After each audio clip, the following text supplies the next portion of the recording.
Hello प्यारे विद्यार्थियों। आज हम एक नया टॉपिक शुरू करेंगे और ये टॉपिक है बौद्ध धर्म। हम पढ़ रहे थे प्राचीन भारत में अपने 5 लेक्चर हो चुके थे। आज आपका छठा लेक्चर है, 6 लेक्चर है ये। आप यहाँ देख भी रहे हो बौद्ध धर्म। और मैं आपको फिर बता देता हूँ, जो भी हम यहाँ पे पढ़ाते हैं बिल्कुल वो फ्री ऑफ कॉस्ट है यूट्यूब चैनल के ऊपर। और इसका पीडीएफ भी बिल्कुल फ्री ऑफ कॉस्ट है अपने ऐप के ऊपर।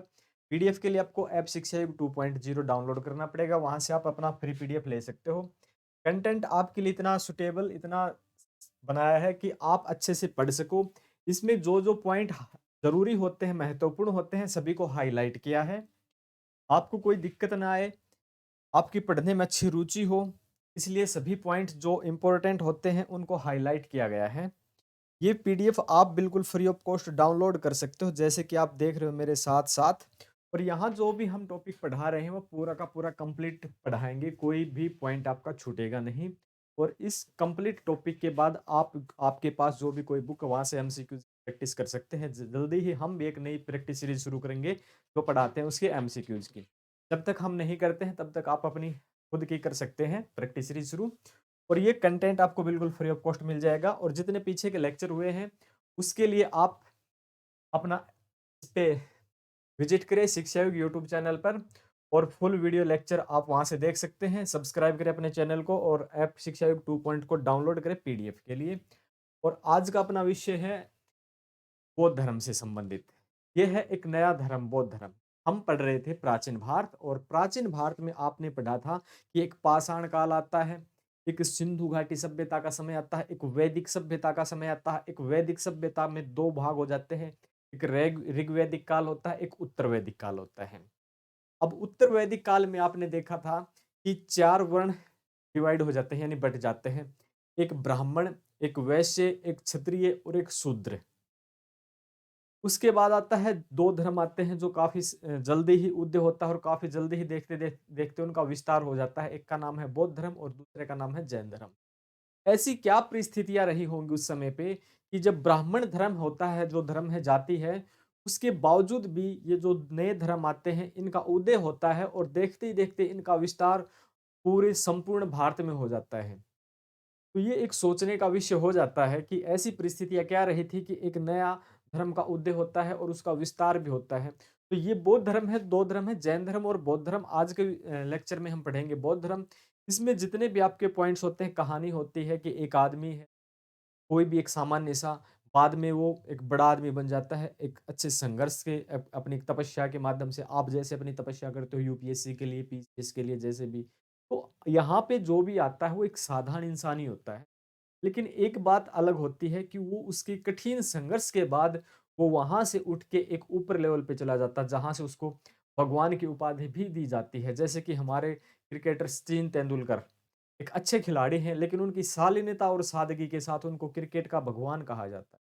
ऐसे ही उन्होंने भी अपनी लाइफ में काफी संघर्ष किया है। ऐसे ही अपने संघर्ष और अपनी कठिन मेहनत के बाद आप भी, मैं ये तो नहीं कहता आप भगवान हो जाओगे, लेकिन अपने टारगेट पे आप पहुंचते हो ना, तब आपकी एक अलग ही रेपुटेशन होती है। ये आज का अपना टॉपिक है क्या, बौद्ध धर्म। इसकी पीडीएफ आप डाउनलोड कर लेना अपने ऐप से।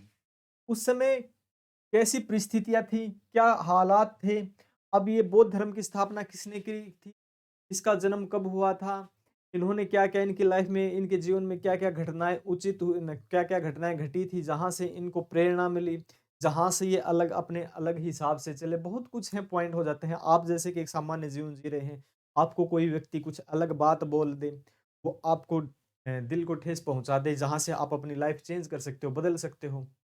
ऐसी-ऐसी बातें होती हैं। या कई बार आप ऐसी परिस्थितियाँ देखते हो जहाँ से आपका मन करता है कि ये ऐसा नहीं होना चाहिए था, ये गलत है, ये उचित नहीं है, ये उचित होना चाहिए था।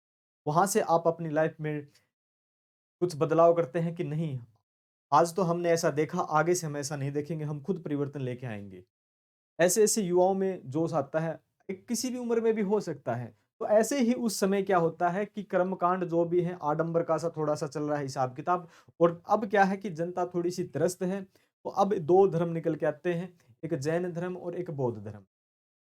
अब ये दोनों क्या करते हैं, इनमें इनका उत्थान इतना जल्दी क्यों होता, उदय तो हो गया, उत्थान क्यों होता है? क्योंकि यहाँ पे कोई जाति विशेष की कोई दिक्कत नहीं है, कोई शूद्र है, कोई कहीं भी है, कोई भी इनके साथ आ सकता है। कोई कायदे कानून है, जो नियम है वो ज़्यादा कठिन नहीं है, एक आम व्यक्ति भी इनमें शामिल हो सकता है। तो देखते हैं इस बौद्ध धर्म के बारे में जरूरी पॉइंट क्या है। बौद्ध धर्म के संस्थापक महात्मा बुद्ध थे। बचपन में इनका नाम महात्मा बुद्ध नहीं था, बाद में इनका नाम महात्मा बुद्ध होता है। तो क्या है कि संस्थापक कौन थे? महात्मा बुद्ध थे। बुद्ध का अर्थ क्या होता है? प्रकाशमान अथवा जागृत होता है। उनके पिता शुद्धोधन कपिलवस्तु के शाक्यों के गणराजा थे। ये एक पूर्वी भारत में करीब नेपाल के तराई क्षेत्र में एक जगह है कपिलवस्तु, वहां पे इनका जन्म होता है। लुम्बिनी ग्राम में, कपिलवस्तु के लुम्बिनी ग्राम में इनका जन्म होता है। बुद्ध का जन्म शाक्यों की राजधानी कपिलवस्तु के समीप लुम्बिनी में 563 ईस्वी पूर्व, 563 ईस्वी पूर्व। छोटे एग्जाम में तो ये डेट ही पूछता है, छोटे एग्जाम में मात्र डेट से ही काम चला लेता है, लेकिन जो आपके यूपीएससी पीसीएस वगैरह है तो वहां पे आपको अच्छे से पढ़ना पड़ता है, अच्छे से अध्ययन करना पड़ता है। इनकी माता का नाम महामाया था, माता का नाम महामाया था, जो कि कोलीय गणराज्य की राजकुमारी थी। इनके जन्म के 7वें दिन ही इनकी माताजी की मृत्यु हो जाती है। माताजी की मृत्यु के बाद इनकी मौसी हैं, वो इनका पालन पोषण करती हैं, जिनका नाम प्रजापति गौतमी है। तो 7वें दिन माता की मृत्यु हो जाती है। तत्पश्चात इनका पालन पोषण कौन करती है? इनकी मौसी प्रजापति गौतमी का पालन पोषण करती है। गौतम बुद्ध के बचपन का नाम क्या था? सिद्धार्थ था। तो ये कई बार पूछा है कि गौतम बुद्ध के बचपन का नाम क्या था? सिद्धार्थ था। क्या था? सिद्धार्थ था। कई बार यूपीएससी वगैरह में तो पॉइंट टू पॉइंट मिलाने पूछ लेता है कि ए बी सी डी का वहां से, जैसे कि 1 2 3 दे रखे, वहां से ए बी सी डी दे रखा है, क्रॉस मल्टीप्लाई करके या सीधे की सीधे मिलान करो कि सिद्धार्थ बचपन का नाम किसका था। यहाँ से ये नहीं है कि सिर्फ इतिहास का है, एक क्वेश्चन यहाँ कई बार ये देता है इतिहास का दे दा, अगला ज्योग्राफी का दे दे, कई बार ऐसे भी होता है यूपीएससी में, एक एक क्वेश्चन में 2 क्वेश्चन भी मिला देता है। 16 वर्ष की अवस्था में सिद्धार्थ का विवाह शाक्य कुल की कन्या यशोधरा से हुआ था। अब यहाँ से कुछ आप ना अपने हैंडराइटिंग में या ये प्रिंट जो आपको निकलता है वहां से आप अलग से लिख सकते हो। बचपन का नाम क्या था? देखो, सबसे पहले बौद्ध धर्म के संस्थापक कौन थे? महात्मा बुद्ध। बचपन का नाम क्या था? सिद्धार्थ। पिताजी का नाम क्या था? शुद्धोधन। ठीक है, पिताजी का नाम क्या था? शुद्धोधन। माता का नाम क्या था? महामाया। माता का नाम क्या था? महामाया। पत्नी का नाम क्या था? यशोधरा। ठीक है, पत्नी का नाम क्या था? यशोधरा। पुत्र का क्या नाम था? राहुल। तो यहां से 6 क्वेश्चन आपके यहां से निकलते हैं। ठीक है, संस्थापक कौन? महात्मा बुद्ध। दूसरा, इनके बचपन का नाम क्या? सिद्धार्थ। इनके पिताजी का नाम क्या? शुद्धोधन। माता का नाम क्या? महामाया। पत्नी का क्या नाम? यशोधरा। पुत्र का क्या नाम? राहुल। इनका जन्म कब हुआ? 563 ईस्वी पूर्व। किस स्थान पे हुआ? लुम्बिनी ग्राम में। कहाँ पड़ता है? कपिलवस्तु, ये क्या आपका नेपाल के तराई क्षेत्र में। ओके, तो मेरे हिसाब से आपको ये पॉइंट याद हो गए होंगे। अलग से आप ऐसे नोट भी कर सकते हो, जैसे कि अगर मैं लिख देता हूं कि संस्थापक कौन है? महात्मा बुद्ध। ठीक है, आप ऐसे लिख सकते हो, संस्थापक महात्मा बुद्ध। बचपन का नाम ऐसे करके आप लिख लेना, बचपन का नाम सिद्धार्थ। बचपन का नाम सिद्धार्थ। पिता का नाम शुद्धोधन। शुद्धोधन। माता का नाम महामाया।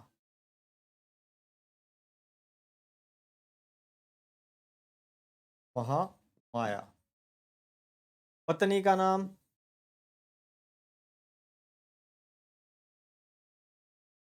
पत्नी का नाम क्या था? यशोधरा। पुत्र का नाम राहुल। ठीक है, ऐसे करके आप लिख सकते हो, अपनी हैंडराइटिंग में भी आप लिख सकते हो अच्छे से। ये प्रिंट निकल जाएंगे आपके, प्रिंट निकलवा के आप अच्छे से अपनी हैंडराइटिंग में लिख सकते हो, पॉइंट नोट कर सकते हो। बाकी कोई ऐसा पॉइंट नहीं बचेगा जहां से आपको ऐसा लगे कि ये पॉइंट छूट गया है। कंप्लीट ये शायद 25 से 30 पेज होंगे इस टॉपिक में, इतने इतने किसी बुक में नहीं मिलते। नेक्स्ट पे चलते हैं। गौतम बुद्ध के जीवन संबंधी 4 ऐसे दृश्य हैं जहां से देखकर उनके मन में वैराग्य की भावना उठती है। अभी कई बार हो जाता है कि उनके मन में वैराग्य की भावना उठती है। वो कौन से परिदृश्य थे, कौन सी घटनाएँ थी। एक वृद्ध व्यक्ति है, एक बीमार व्यक्ति को देखा इन्होंने, एक मृत व्यक्ति और एक सन्यासी। इनसे इनकी भावनाओं को कुछ ठेस तो मैं नहीं बोल सकता, ठेस नहीं पहुँची। यहाँ से कुछ इनका मन करता है कि अब मुझे एक सन्यासी बनना चाहिए। अपने जीवन में कुछ परिवर्तन करना चाहिए। हालात, परिस्थितियाँ वगैरह सभी देख के आप भी जो भी करते हो, आप मुखर्जी नगर जाते हो यूपीएससी की प्रिपरेशन आपको नहीं करनी होती ना, तब भी आप देखते हो वहाँ पे ऐसे कैंडिडेट घूम रहे हैं ना, यार मुझे भी एक बार करना चाहिए। कई कई बार जाके देखोगे तब आपको लगेगा। सिद्धार्थ ने क्या किया फिर, इनकी माताजी की तो मृत्यु हो गई थी। 29 वर्ष की अवस्था में सांसारिक समस्याओं से व्यथित होकर, परेशान होकर गृह त्याग दिया। इसको बौद्ध धर्म में महाभिनिष्क्रमण कहा गया है। जब इन्होंने घर त्याग दिया उसको महानिष्क्रमण, और जब इन्होंने प्राण त्याग दिए ठीक है, और उसको निर्वाण, ऐसे-ऐसे पॉइंट्स आते हैं, लिखते चलना आप। तो एक ये महाभिनिष्क्रमण किसको बोलते हैं? जब इन्होंने घर त्याग दिया था। वैशाली के समीप इनकी मुलाकात, जब ये घर छोड़ के घर ही त्याग के चल देते हैं, जाते हैं, तो इनकी एक मुलाकात होती है आचार्य अलार कलाम से। आचार्य अलार कलाम नामक एक व्यक्ति से, जो कि इनके गुरु होते हैं, बाद में इनको गुरु बोलते हैं, आचार्य हैं। अलार कलाम से इनकी मुलाकात होती है। उसके बाद राजगिरी के समीप ये एक धर्माचार्य रुद्रक रामपुत्र से मिलते हैं, और ये दोनों ही महात्मा बुद्ध या गौतम बुद्ध के क्या हैं, प्रारंभिक गुरु हैं, प्रारंभिक गुरु माने जाते हैं। सबसे पहला को किससे मुलाकात हुई थी? आचार्य अलार कलाम से। इसके बाद ये किससे मुलाकात होती है? रुद्रक रामपुत्र से। घर त्यागने के बाद दो व्यक्तियों से इनकी मुलाकात होती है जो इनके गुरु हैं। 6 वर्ष तक अथक परिश्रम, बहुत घोर तपस्या के बाद आप 2 साल घोर तपस्या कर लोगे तो यूपीएससी क्लियर कर जाओगे। 35 वर्ष की आयु में वैशाख पूर्णिमा को, इनके लिए वैशाख पूर्णिमा बहुत ही बौद्ध धर्म के लिए बहुत महत्वपूर्ण होती है। वैशाख पूर्णिमा, इसी की एक रात को एक पीपल वृक्ष के नीचे निरंजना नदी, ठीक है, कई बार पूछता है किस वृक्ष के नीचे, पीपल वृक्ष या बोधि वृक्ष। पीपल वृक्ष था तो इनको ज्ञान की प्राप्ति हुई थी, इसलिए इसको बोधि वृक्ष भी बोला जाता है। बोधि वृक्ष के नीचे निरंजना नदी थी एक, जिसको पुनपुन नदी भी बोलते हैं, के तट पर इनको ज्ञान की प्राप्ति हुई, और इसी दिन ये तथागत हो गए थे। इसी दिन वो तथागत हो गए थे, वैशाख पूर्णिमा को। इसलिए इनके जीवन में, मतलब इस धर्म में वैशाख पूर्णिमा का एक अपना बहुत ही महत्वपूर्ण योगदान होता है, बहुत विशेष दिन होता है ये वैशाख पूर्णिमा का, क्योंकि इसी दिन इनको ज्ञान की प्राप्ति हुई थी, और इसी दिन ये तथागत हो गए थे, मृत्यु हो गई थी। ज्ञान की प्राप्ति के बाद गौतम हैं, वो बुद्ध के नाम से फेमस हो गए, प्रसिद्ध हो गए, इसलिए अब इनको गौतम बुद्ध के नाम से जाना जाता है। और फिर उन्होंने पहला अपना उपदेश दिया ज्ञान प्राप्ति के बाद, पहला उपदेश दिया जिसको बोला गया धर्म चक्र परिवर्तन। ज्ञान प्राप्ति के बाद इन्होंने जो उपदेश दिया उसको क्या बोला गया? धर्म चक्र परिवर्तन। और ये किस स्थान पे दिया गया था? सारनाथ में। कहाँ दिया गया था? सारनाथ में। उर्वेला से बुद्ध सारनाथ आए, यहाँ पर 5 ब्राह्मण सन्यासियों को अपना प्रथम उपदेश दिया, जिसे बौद्ध ग्रंथों में धर्म चक्र परिवर्तन कहा जाता है। क्या? सारनाथ में। कहाँ दिया था पहला उपदेश? सारनाथ में। और पहले उपदेश को क्या बोलते हैं? धर्म चक्र परिवर्तन। पहले 5 ब्राह्मणों को, इसमें ब्राह्मण सन्यासियों को अपना प्रथम उपदेश दिया था। बाद में चल के यहाँ पे अलग-अलग जातियाँ भी, शूद्र भी यहाँ पे शामिल हो जाते हैं। बाद में इनके एक शिष्य हैं आनंद, उनके कहने पर महिलाएं भी शामिल हो जाती हैं इस धर्म में। लेकिन प्रारंभ में ऐसा नहीं था, बाद में चलते-चलते ये भी शामिल हो जाते हैं।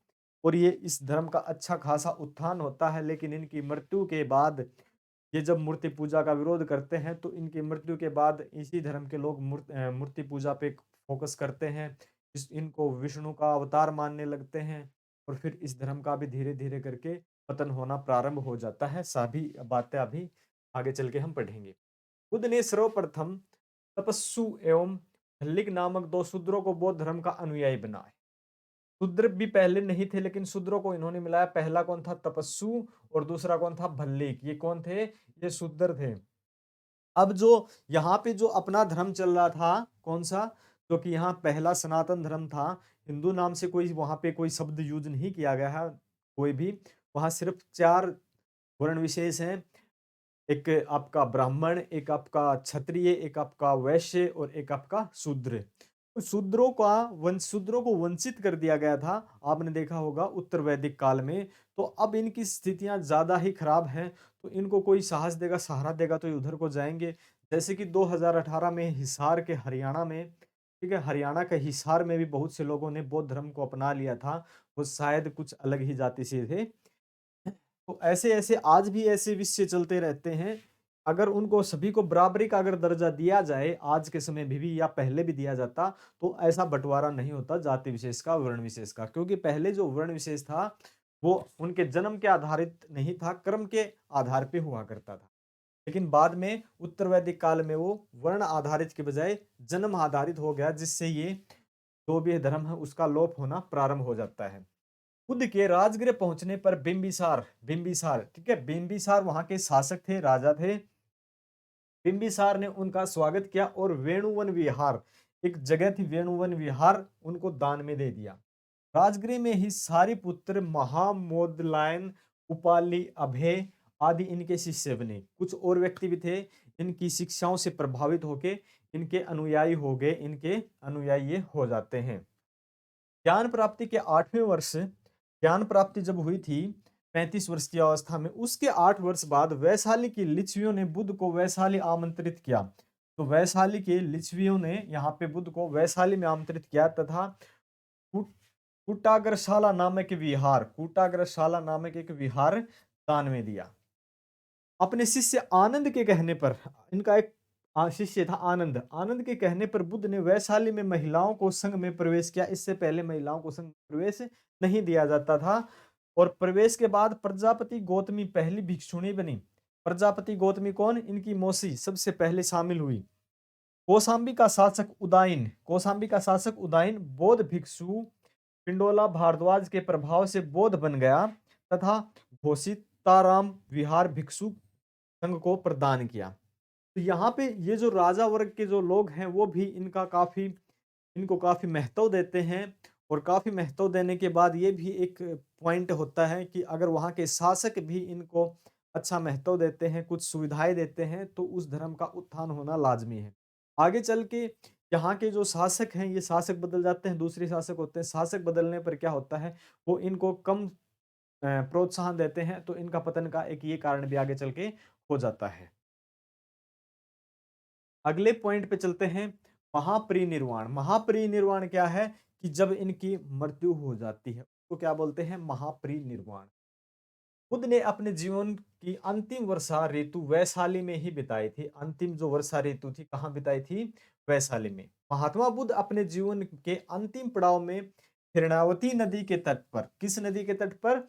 हिरणावती नदी के तट पर। ये पॉइंट ध्यान रखना, हिरणावती नदी के तट पर अपने शिष्य, इनके एक शिष्य हैं, क्या नाम है? चंद, के यहाँ शुक्र मकद्व भोज्य सामग्री खाई और अतिसार रोग से पीड़ित हो गए। और पीड़ित होने के बाद यहीं पे इनकी मृत्यु हो जाती है। तो इनकी मृत्यु कब हो जाती है? इनकी मृत्यु होती है 80 वर्ष की अवस्था में, 483 ईस्वी पूर्व, 483 ईस्वी पूर्व। 563 ईस्वी पूर्व इनका जन्म, ईस्वी पूर्व जन्म होता है। जन्म कब हुआ था? 563 ईस्वी पूर्व। ठीक है, जन्म कब हुआ था? 563 ईस्वी पूर्व। ओके, यहाँ लिखा है ना 563 ईस्वी पूर्व। जन्म कब हुआ था? लुम्बिनी में 563 ईस्वी पूर्व। तो ये पॉइंट है ना, ध्यान रखना कि आप अपनी मर्जी से साथ साथ भी रिवाइज करते चलना और लिखते भी चलना। 563 ईस्वी पूर्व इनका जन्म होता है और 483 ईस्वी पूर्व इनकी मृत्यु हो जाती है 80 साल की अवस्था में, 80 साल की उम्र में। महापरिनिर्वाण बोलते हैं जिसको, और महाभिनिष्क्रमण किसको बोलते हैं? इनके गृह त्याग की घटना को महाभिनिष्क्रमण बोलते हैं। जब ये गृह त्याग करते हैं, अपने अलग से पॉइंट लिख लेना कि गृह त्याग को क्या क्या बोलते हैं? महाभिनिष्क्रमण। और इनके मृत्यु को क्या बोलते हैं? महापरिनिर्वाण। मृत्यु के पूर्व कुशीनारा के परिवारजक सुबुद्ध को उन्होंने अपना अंतिम उपदेश दिया था। ये पॉइंट भी एग्जाम में पूछा गया है। सुबुद्ध को उन्होंने अपना अंतिम उपदेश दिया था। महापरिनिर्वाण के बाद बुद्ध के अस्थि अवशेष 8 जगहों पर क्या बोलते हैं हिंदी में, शिफ्ट, वो तो इंग्लिश का शब्द हो गया भाई, मतलब विस्थापित की गई थी। जैसे कि number 1 Magadha, number 2 Vaishali, number 3 Kapilavastu और अलक्कण, रामग्राम, पावा, कुशिनारा और वेदाद्वीप। और यहाँ पे इनके जो अवशेष हैं, उनके ऊपर जो एक गुंबदनुमा आकृति बनाई जाती थी, उनको बोलते थे स्तूप, और इनके स्तूप बनाए जाते थे। और सांची का स्तूप सबसे बड़ा था। यहाँ पे इनके स्तूप बनाए जाते थे। बौद्ध धर्म की शिक्षाएं एवं सिद्धांत। तो बौद्ध धर्म में कैसी कैसी शिक्षाएं थी, कैसे सिद्धांत थे, जो आम जनता में जो पहले चल रहा था उससे कुछ अलग किया, या वहीं के वहीं इन्होंने अपने नियम रखे। अगर कुछ वहीं के वहीं नियम रख रहे हैं तो फिर नए धर्म को प्रोत्साहन कौन देगा? अपने धर्म को छोड़ के इसमें क्यों आएगा? कुछ न कुछ तो नया करना भी होगा इनको। तो देखते इन्होंने क्या क्या नया किया है, जिस वजह से लोगों ने इनको इतना सराहा है, इसमें इतने लोग शामिल हुए हैं, ये अच्छी प्रोग्रेस यानी इनका अच्छा उत्थान हुआ है। बुद्ध ने आम जनता की भाषा, उस समय की जो आम भाषा थी वो पाली भाषा थी। उस समय की पाली भाषा आम भाषा थी। अगर संस्कृत में उपदेश देते तो आम नागरिक, आम व्यक्ति वो उपदेश समझ नहीं पाता, लेकिन इन्होंने पाली में जो उपदेश दिए हैं, इस वजह से प्रत्येक व्यक्ति इनकी भाषा को अच्छे से समझ पाया। और इसी का भी एक कारण है कि ये इसका विस्तार बहुत जल्दी हो गया बौद्ध धर्म। उनके अनुसार सृष्टि दुखमय, क्षणिक एवं आत्मविहीन है। इसके अनुसार बौद्ध धर्म के सिद्धांत और शिक्षाओं के अनुसार, और इन्होंने जो उपदेश दिया वो पाली भाषा में दिया, जिससे लोगों को अच्छे से समझ में आया, और अच्छे से समझ में आने पर लोगों का इनकी तरफ झुकाव हुआ। अगर ये संस्कृत में देते या और किसी भाषा में देते जो आम जनता नहीं समझ पाती, तो इस धर्म का इतना विस्तार नहीं होता। बुद्ध ने फिर क्या है, बुद्ध ने जन्म आधारित वर्ण व्यवस्था को अस्वीकार किया। बुद्ध ने क्या किया कि जो जन्म आधारित वर्ण व्यवस्था है वो मैं स्वीकार नहीं करता हूं। अगर एक कोई भी कैंडिडेट है जो कि लोहार का काम करते हैं, मानते हैं एग्जाम्पल के लिए, तो उसका पुत्र वो काम नहीं करे तो वो लोहार हो जाएगा क्या? ये मानता था कि ऐसा नहीं है। आपने उसमें पढ़ा था ऋग्वेद काल में कि मैं कवि हूँ, मेरे पिता चिकित्सक हैं, मेरी माता आटा पीसती है। यानी कि हम घर में 3 सदस्य अलग-अलग व्यवसाय करते हैं, तो हमारी अलग-अलग जाति हैं तीनों की। लेकिन बाद में क्या हो गया कि जन्म आधारित जातियाँ वर्ण व्यवस्था हो जाती है, जिसका ये विरोध करते हैं कि कर्म के आधार पे होनी चाहिए, जन्म के आधार पे नहीं होनी चाहिए। तो ये वर्ण की व्यवस्था का अस्वीकार करते हैं। बुद्ध ने प्रतितुच्छ मुत्सपाद, ये कर्म के परिणाम है। आप जैसा कर्म करेंगे वैसा ही आपको रिजल्ट मिलेगा, को संपूर्ण जगत पर लागू किया। महात्मा बुद्ध के अनुसार एक वस्तु के विनाश के पश्चात दूसरे की उत्पत्ति होती है। अब आम जनता में बोलते हैं ना भाई, पहले कोई जाएगा तभी तो दूसरा आएगा, है ना?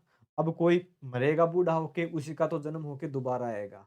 तो यही कहते हैं, यही बात चलती आ रही है जब से भी। प्रत्येक घटना के पीछे कार्य कारण का संबंध होता है, कार्य और कारण का प्रत्येक घटना के पीछे संबंध होता है, कार्य कारण का यही सिद्धांत प्रतितुस्मुत्पाद के नाम से जाना जाता है। शब्द कुछ कठिन कठिन टाइप के हैं, आप बस 2-3 बार लिख के याद कर लेना।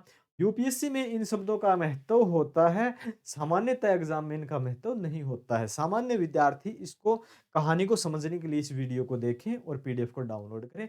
और यूपीएससी के विद्यार्थी पॉइंट यानी कि शब्दों पे नियंत्रण रखें, क्योंकि शब्दों का खेल होता है यूपीएससी।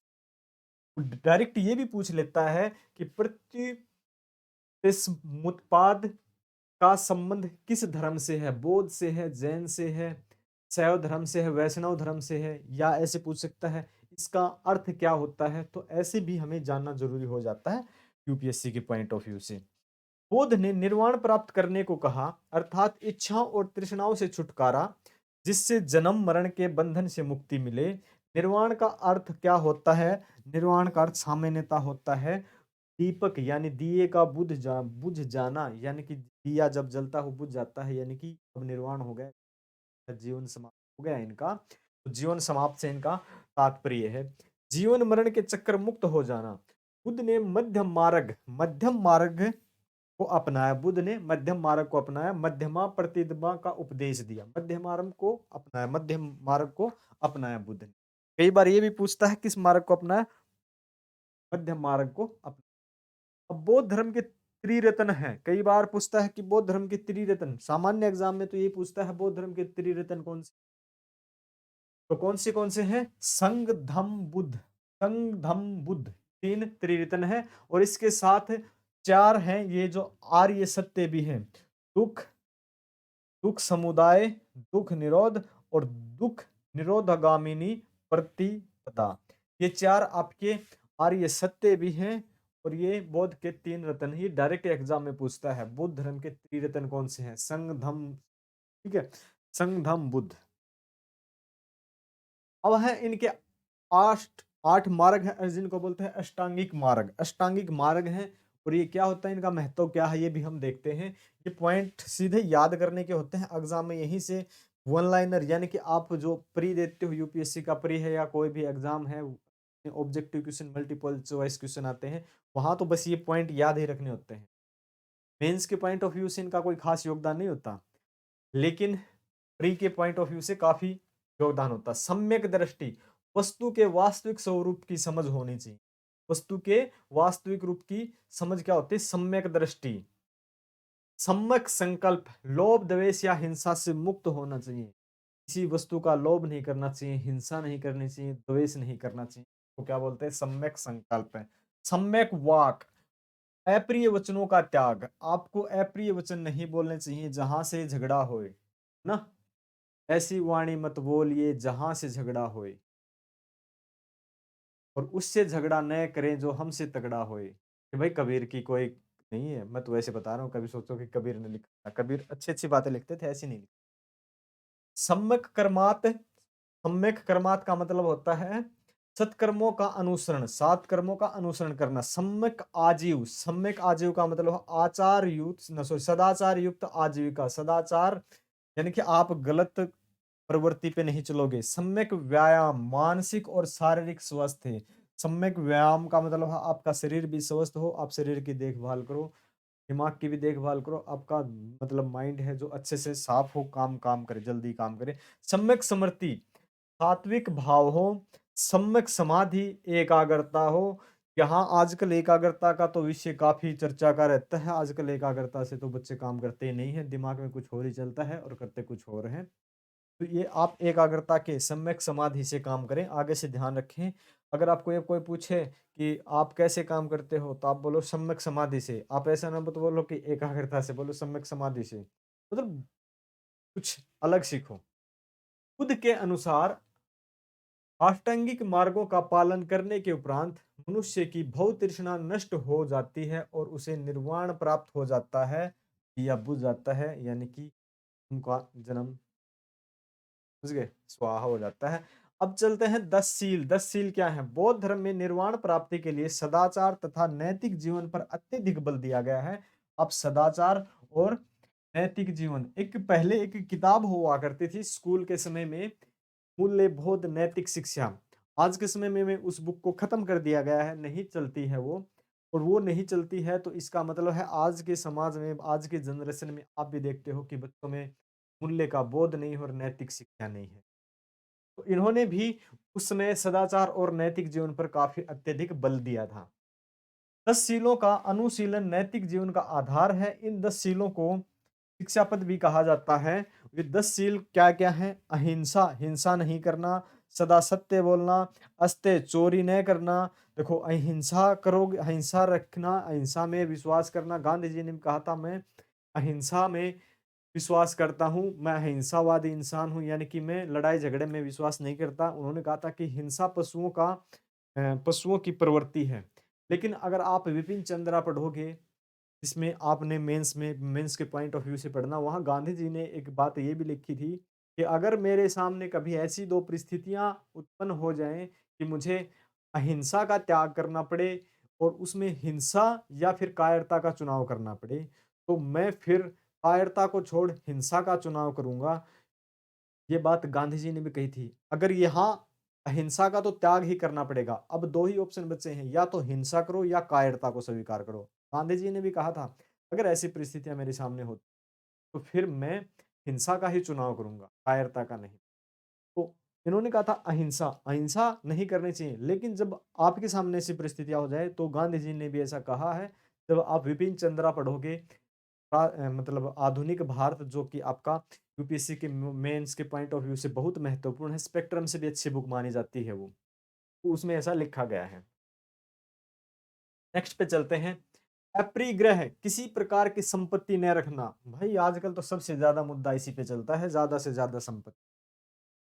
उस समय था ये, किसी प्रकार की संपत्ति न रखना, मद्य सेवन नहीं करना, मदिरा का सेवन नहीं करना है, असमय भोजन नहीं करना है, भोजन का जो समय होता है उचित समय पर भोजन भोजन करें, सुखप्रद बिस्तर पर न सोना, आभूषणों का त्याग करना, स्त्रियों से दूर रहना, व्याभिचार आदि से दूर रहना। ग्रस्तों के लिए केवल, जो ग्रस्त व्यक्ति थे उनके लिए केवल 5 सील जरूरी थे, और जो भिक्षुओं के लिए थे वो 10 सील जरूरी थे। जो ग्रस्त जीवन के साथ बौद्ध धर्म अपनाता है वो 5 सील, ये 5 नियम काम करे, वो 5 नियमों का पालन करेगा, और जो भिक्षु हैं उनको 10 के 10 नियमों का पालन करना पड़ेगा। और ये इस बौद्ध धर्म में आने के 10 साल बाद इनको भिक्षुओं की उपाधि दी जाती थी। फिर चलते हैं दर्शन। इनके दर्शन क्या है? अनिश्वरवाद, ईश्वरीय सत्ता में विश्वास नहीं, ये ईश्वर की सत्ता में विश्वास नहीं करते, सब आपके कर्म पे आधारित होता है, ईश्वर में विश्वास नहीं करते। शून्यतावाद, संसार के समस्त वस्तुएं या पदार्थ सत्ताहीन है। अनात्मवाद, आत्म चेतना पर सर्वाधिक बल दिया जाए, आत्म चेतना पर सर्वाधिक बल दिया जाए।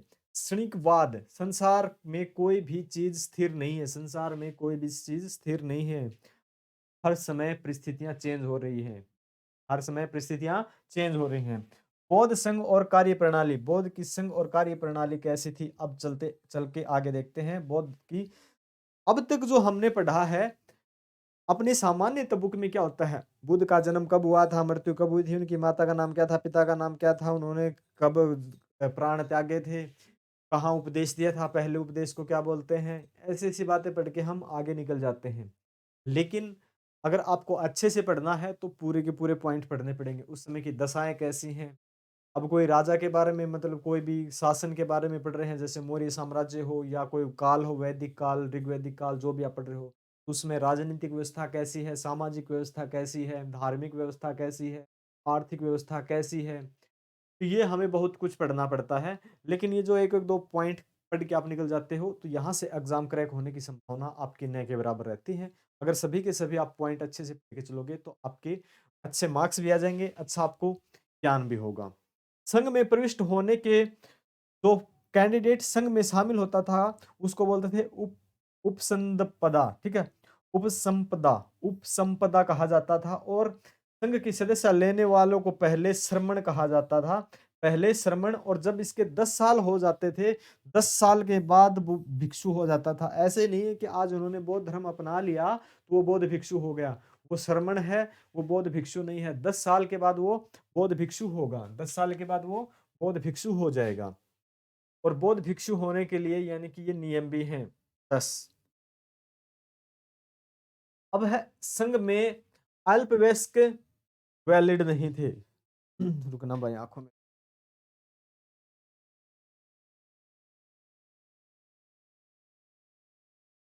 कंडीशन क्या थी, संघ में अल्पवयस्क जिसकी उम्र अभी 18 साल आज के समय में, उस समय अल्पवयस्क पता नहीं किसको मानते थे, अल्पवयस्क, चोर, हत्यारा, ऋणी यानी जिसके ऊपर ऋण है, ऋणी व्यक्ति, दास व्यक्ति और जो रोगी व्यक्ति है, ये इस धर्म में नहीं आ सकते थे, ये वर्जित थे, इस धर्म में ये वर्जित थे। बौद्ध संघ की संरचना गणतंत्र प्रणाली पर आधारित थी। बौद्ध संघ की संरचना कैसी थी, प्रजातंत्र, गणतंत्र, लोकतंत्र, क्या थी, गणतंत्र थी। बौद्ध संघ का दरवाजा हर व्यक्ति के लिए खुला था। इसका मतलब उत्थान का सबसे बड़ा पॉइंट यही था कि कोई भी जाति के व्यक्ति इसमें शामिल हो सकते हैं, कोई जाति विशेष का प्रतिबंध नहीं है। अतः बौद्ध धर्म ने वर्ण व्यवस्था एवं जाति व्यवस्था का विरोध किया। इन्होंने कहा क्या, जाति व्यवस्था नहीं होनी चाहिए, वर्ण व्यवस्था नहीं होनी चाहिए, आपके जन्म के आधार पर जो वर्ण व्यवस्था चल रही है वो बिल्कुल गलत है, नहीं होनी चाहिए। संघ की सभा में प्रस्ताव का पाठ होता था, संघ की जो सभा होती थी उसमें प्रस्ताव का पाठ होता था, और प्रस्ताव पाठ को अनुशावन कहा जाता था। अनुशावन किसे कहा जाता था, प्रस्ताव के पाठ को। सभा की वैध कार्रवाई के लिए न्यूनतम कोरम 20 था, यानी कि आपने पंचायत बुला ली और सरपंच महोदय हैं और मेंबर साहब हैं ही नहीं, तो आप ऐसा नहीं कर सकते आपके डिसीजन सारे वैलिड होंगे। इसमें कोरम भी होना चाहिए, और कोरम में 20 व्यक्ति कम से कम होने चाहिए। तो ऐसा था, यहाँ पे कोरम में 20 व्यक्ति थे, जिसको बोलते हैं अनुसावन। प्रत्येक 15वें दिन पूर्णिमा हो, यानी कि 15वां दिन में या तो पूर्णिमा आ जाती है या अमावस्या होती है। या तो पूर्णिमा होते हैं या अमावस्या होते हैं। ठीक है? तो ये जो ज़रूरी पॉइंट है, वैसे भी मुझे पेन चलाने की आवश्यकता नहीं है, क्योंकि हाइलाइट पहले ही कर रखे हैं।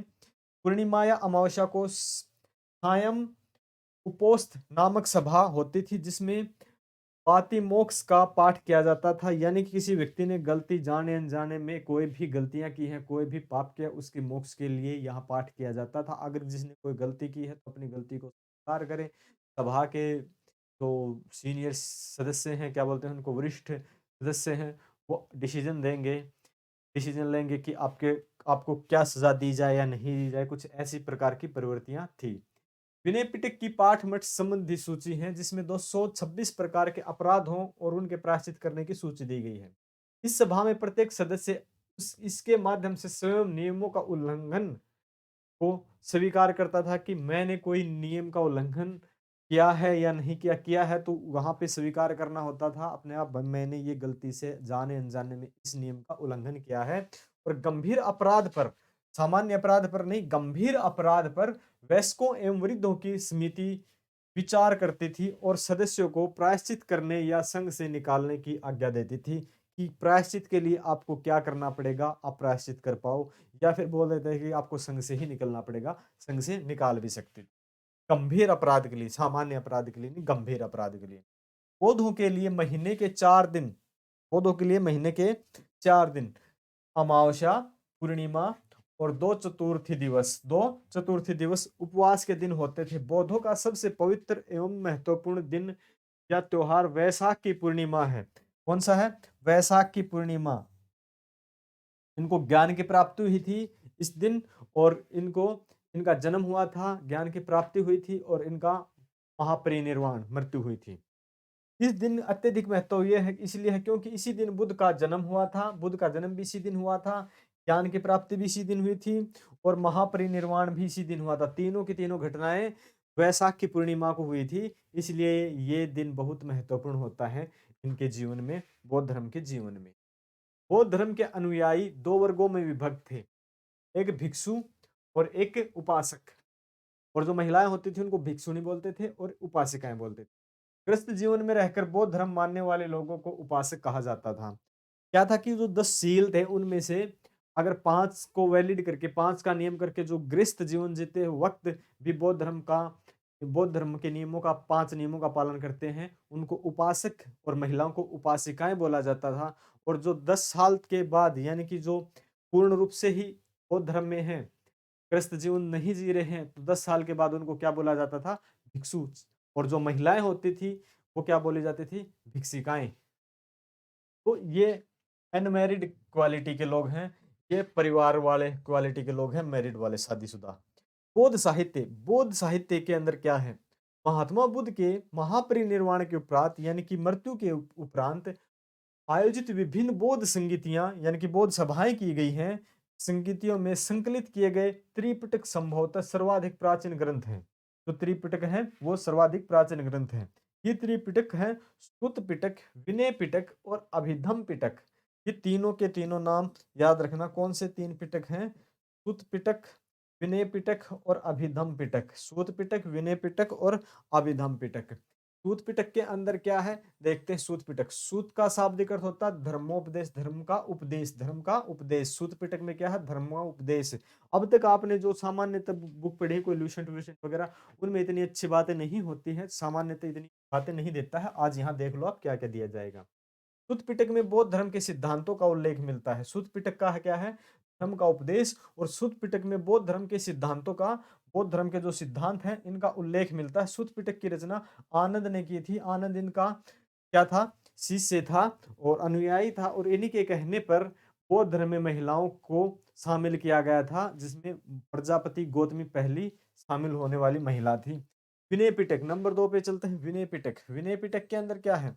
इसमें बौद्ध मठों में रहने वाले, जो बौद्ध मठों में रहते हैं भिक्षु या भिक्षुणिकाएं, भिक्षुणियां, के अनुशासन संबंधित नियम थे। ऐसे नहीं है कि आप ऐसे रहते हो मठों में, जो आपके मन में आते वही आप व्यवहार करोगे। इनके भी कुछ कायदे कानून, कुछ नियम थे रहने के। तो उसमें क्या है, वो किस में थे? विनय पिटक में। तो बौद्ध मठों में रहते थे भिक्षु या भिक्षुणियां, अनुशासन यानी कि अनुशासन में रहे, इसलिए विनय पिटक का नियम लागू होता था। विनय पिटक में ये बातें लिखी गई थी।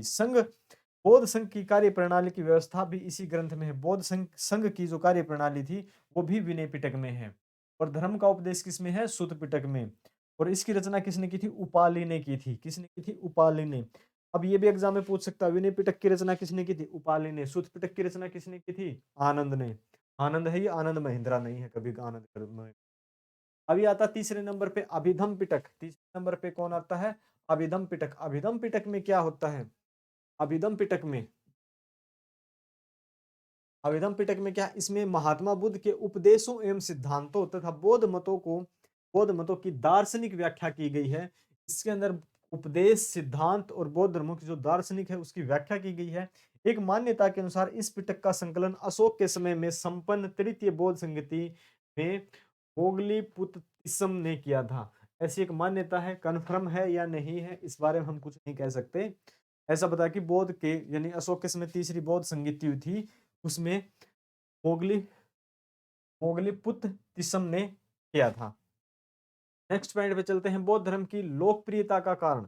ऐसा क्या कारण था कि पहले ब्राह्मण धर्म, शैव धर्म और भी धर्म चल रहे थे, यहाँ पे बौद्ध धर्म या फिर हम दूसरा धर्म और पढ़ेंगे जैन धर्म, इनकी लोकप्रियता इतनी क्यों बढ़ी? और धर्म होने के बावजूद भी इनकी लोकप्रियता क्यों बढ़ी? और फिर आगे चल के हम ये भी पढ़ेंगे कि इतनी लोकप्रियता के बाद इनका पतन क्यों हो जाता है? पतन क्यों होता है? कमजोर क्यों पड़ जाता है ये धर्म? सभी में एक पीक पॉइंट होता है, कोई भी चीज हो पीक पॉइंट होता है, उसके बाद उसका वापिस समय आना प्रारंभ हो जाता है। जैसे कि पीछे 1-2 साल पहले, 2-3 साल पहले आपने भी देखा था कि एक कोरोना नाम की बीमारी आती है, कितना पीक पॉइंट 2-3 बार आता है, फिर वो उसका पतन हो जाता है। आजकल कोई नहीं पूछता कि कोरोना है या गई, पता ही नहीं क्या हुआ। तो एक पीक पॉइंट हर चीज का आता है। जटिल दार्शनिक वाद विवाद का न होना, यहाँ पे कोई जटिल वाद विवाद नहीं थे, सामान्य सा सब कुछ था। लोक भाषा पाली में उपदेश दिए थे। जो भी उपदेश दिए थे वो लोक भाषा पाली, वहां की जो सामान्य भाषा थी। अगर आप हरियाणा से बिलोंग करते हो तो हरियाणा की भाषा में अगर आपको कोई भी अच्छी बात बताएगा वो, आप उसको जबरदस्त फॉलो करोगे बड़ी हंसी के साथ। अगर बिहार से हो तो बिहार का कोई भी कैंडिडेट आपको बताता है तो वो उनको अच्छे समझ में आते हैं तो उसको फॉलो करेंगे। अब बिहार में जाके हरियाणा का कैंडिडेट उपदेश देगा तो किसको पसंद आएगा? किसी को। बिहार का व्यक्ति हरियाणा में आके उपदेश देगा तो किसको पसंद आएगा? नहीं आएगा। तो उनकी क्षेत्रीय भाषा में उपदेश देने का यही फायदा हो जाता है कि लोग उसको पसंद करते हैं। फिर है बौद्ध धर्म को राज्य के संरक्षण प्राप्त था। राज्य के संरक्षण का मतलब है राजाएं भी, जो उस समय के तत्कालीन राजा थे, वो भी इनको संरक्षण देते थे। जैसे कि आपने पीछे देखा कि विहार दान में दे देते थे, तो बहुत कुछ इनकी हेल्प किया करते थे। सामाजिक समानता का सिद्धांत, इसमें एक तो सबसे बड़ा सिद्धांत ये था सामाजिक समानता। कोई भी व्यक्ति किसी भी वर्ण जाति से यहाँ के इसमें शामिल हो सकता था, सामाजिक समानता थी। बौद्ध धर्म में वर्ण व्यवस्था को अस्वीकृत किया गया, कोई वर्ण व्यवस्था नहीं है। बौद्ध धर्म का लचीलापन, इसमें मध्य मार्ग का रास्ता अपनाया, न तो कठोर न बिल्कुल आसान, मध्य मार्ग का रास्ता अपनाया है। समय समय पर बौद्ध संगीतियां होती रहती थी। बौद्ध संगीतियां होने से समय समय पर लोगों में उत्साह फिर बढ़ जाता था, उसके बारे में नियम कायदे कानून बढ़ जाते थे। और क्या था कि ये इससे उत्थान और भी ज्यादा हो गया। बौद्ध धर्म के पतन, अब उत्थान हुए तो पतन भी तो हुआ है, उसका कुछ लोप भी हुआ है, वो भी देखते हैं पतन के कारण क्या रहे हैं। बौद्ध धर्म में ब्राह्मणवादी क्रियाकलापों का समावेश हो गया, यानी कि अब पाखंड फिर से स्टार्ट हो जाता है। इसमें ब्राह्मणवादी भाई तो भी आप है ना ध्यान से देखना, ब्राह्मणवादी का मतलब बिल्कुल ये नहीं कि बाउंडरबाजी है, मतलब कुछ, ठीक है ना, कुछ विशेष व्यक्ति क्रियाकलापों का समावेश होगा, क्योंकि बुद्ध को ब्राह्मणों ने विष्णु का अवतार मानकर वैष्णव धर्म में समाहित कर लिया। सबसे वीक पॉइंट यही होता है, अगर ये इसको वैष्णव धर्म में विष्णु का अवतार नहीं मानते तो ऐसी परिस्थिति, लेकिन उन्होंने क्या किया,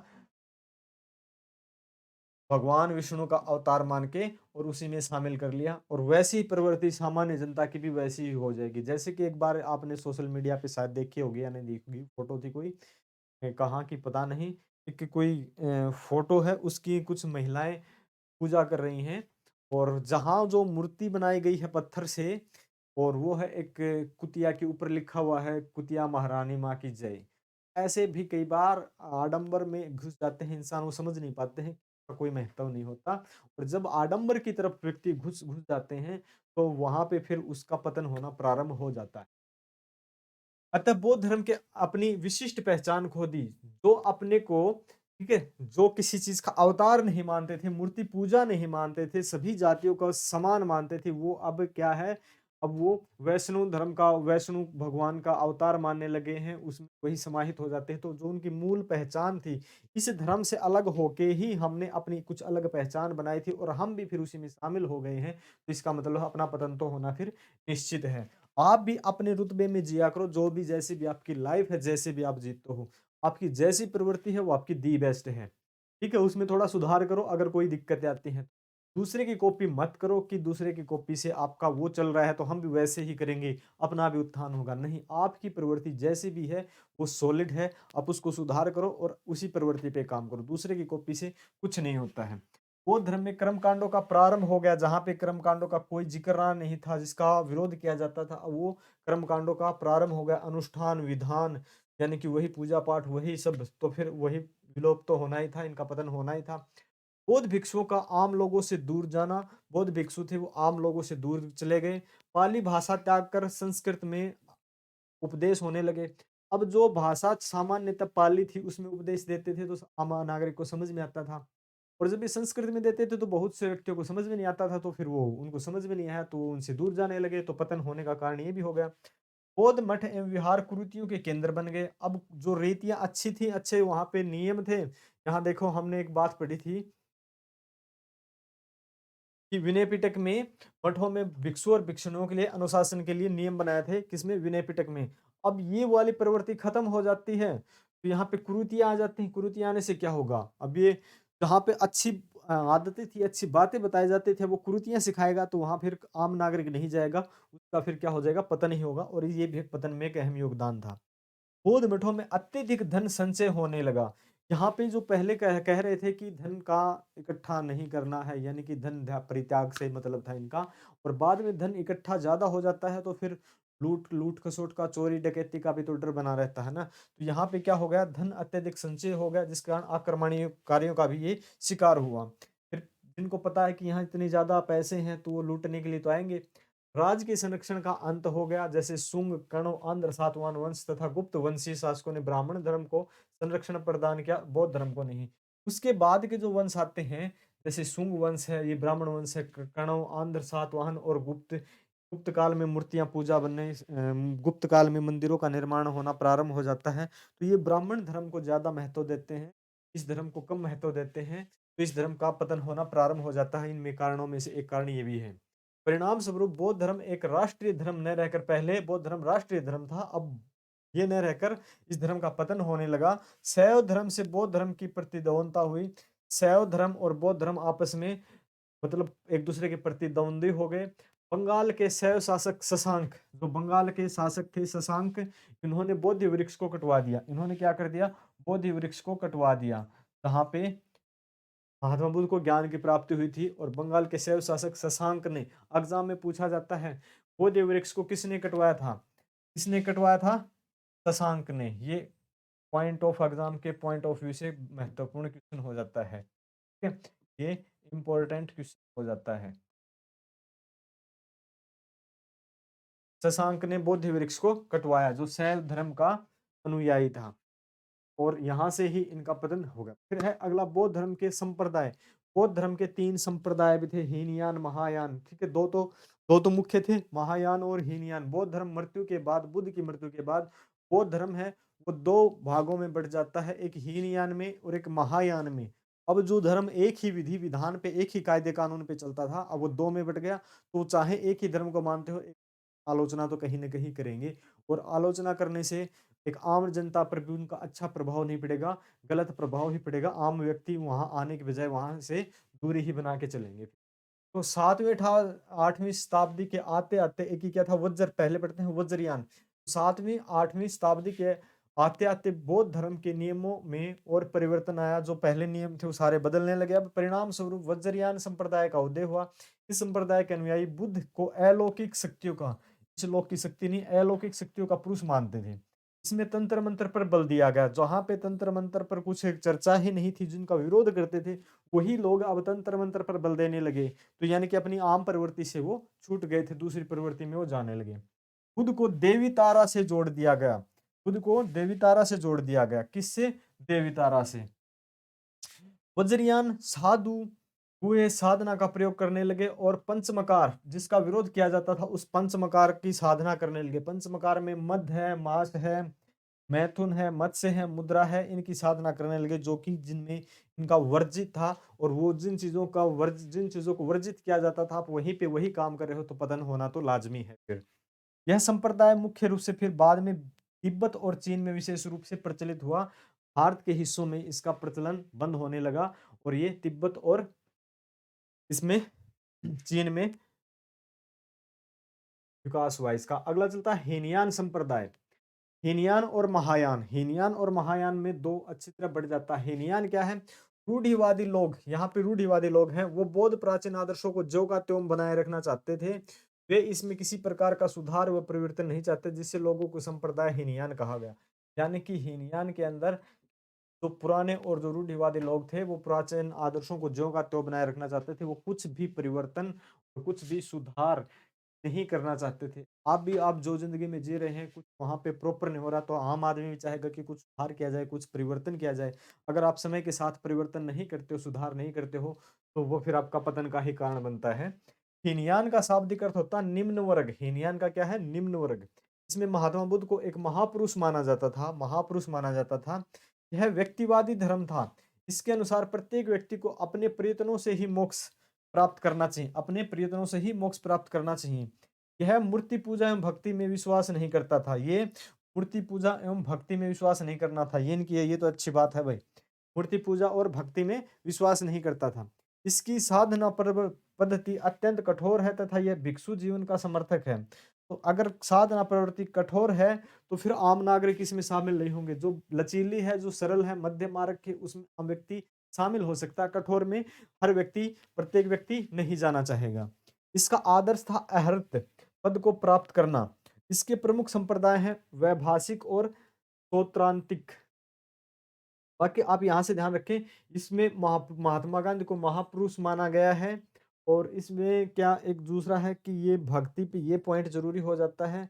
और एक ये इसकी साधन पद्धति अत्यंत कठोर है और भिक्षु जीवन का समर्थक है।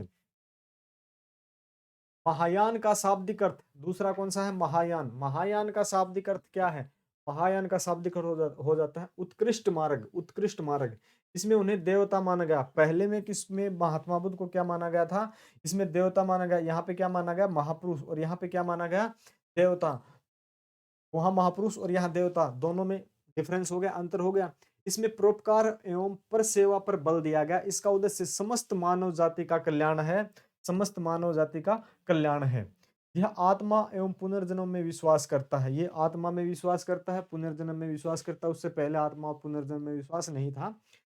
इसके सिद्धांत सरल एवं सर्वसाधारण के लिए सुलभ हैं। इसमें भिक्षु के साथ साथ सामान्य उपासकों की भी महत्व दिया गया। सामान्य उपासक भी इसमें शामिल हो सकते थे, इसमें रूढ़िवादी लोग नहीं थे। इसका आदर्श था बोधित्सव। इसके प्रमुख संप्रदाय शून्यवाद और विज्ञानवाद हैं। इसके बाद होती हैं चार बौद्ध स्मृति या क्या संगीतियां, या आप बोलते हो जब बैठक होती हैं, चार प्रोग्राम्स होते हैं। वो कब कब हुए थे ये आपको याद रखने पड़ेंगे। पहला इनका होता है प्रथम बौद्ध संगीति होती है राजगृह में 463 ईस्वी पूर्व अजात शत्रु के शासनकाल में। अजात शत्रु के शासनकाल में। दूसरी होती है वैशाली में। दूसरी वैशाली में 383 ईस्वी पूर्व। उसके 100 साल बाद किसने की? किसके शासक? कालाशोक। कालाशोक के शासनकाल में। तो तृतीय यानी तीसरी होती पाटलिपुत्र में बिहार 250 ईस्वी पूर्व अशोक के शासनकाल में। और चतुर्थ होती है 102 ईस्वी कनिष्क के काल में। कनिष्क के काल में यहाँ पे हीनयान और महायान में विभाजन हो जाता है। तो चौथी बौद्ध संगीति है। इस चौथी बौद्ध संगीति के समय में ही बौद्ध धर्म हीनयान और महायान में बट जाता है, विभाजन हो जाता है। तो आज के लेक्चर में हमने पढ़े थे, हाँ ये लास्ट पेज है। जिस भी बच्चे को अगर पीडीएफ की जरूरत होती है तो आपके पास ये पीडीएफ पहुंच जाती है, तो आप जरूरतमंद बच्चे को पीडीएफ जरूर भेजें, जरूर भेजें। आपका कुछ नहीं जाता है, पीडीएफ बेचे, हो सकता है किसी जरूरतमंद विद्यार्थी की हेल्प हो जाए। बिल्कुल फ्री ऑफ कॉस्ट है, कोई चार्ज नहीं है। तो ये जितना भी आज हमने पढ़ाया बौद्ध धर्म के बारे में, जो भी चर्चाएं की हैं आपने, आप अपने हिसाब से भी अगर सामान्य एग्जाम दे रहे हो तो आप पॉइंट याद कर लेना। अगर आप यूपीएससी वगैरह पे फोकस करते हो तो आप इनकी कहानियों को भी अच्छे से माइंड में रखना और अपने आप से भी कुछ विचार आप प्रस्तुत कर सकते हो। बस ऐसे नहीं कि मन में जो भी आ गया उसी को आप विचार प्रस्तुत कर दोगे। ये पूरी की पूरी पीडीएफ है आपकी, पूरी पीडीएफ आप डाउनलोड कर लेना आप, ठीक है, ऐप शिक्षा युग 2.0 से। और इसका कोई चार्ज नहीं है। और मिलते हैं हम नेक्स्ट लेक्चर में, और अपना नेक्स्ट लेक्चर रहेगा जैन धर्म पे। आज हमने पढ़ा था बौद्ध धर्म। बौद्ध धर्म में जितने भी पॉइंट होते थे, इनके जन्म से लेके इनकी विशेषताएं, फिर इस धर्म में क्या क्या विकार आते हैं, क्या क्या खास बातें होती हैं, वो भी जितने भी पॉइंट होते थे, इसके अलावा और कोई भी इसका पॉइंट नहीं बनता है। तो ये आप जरूर पढ़ें। Thank you.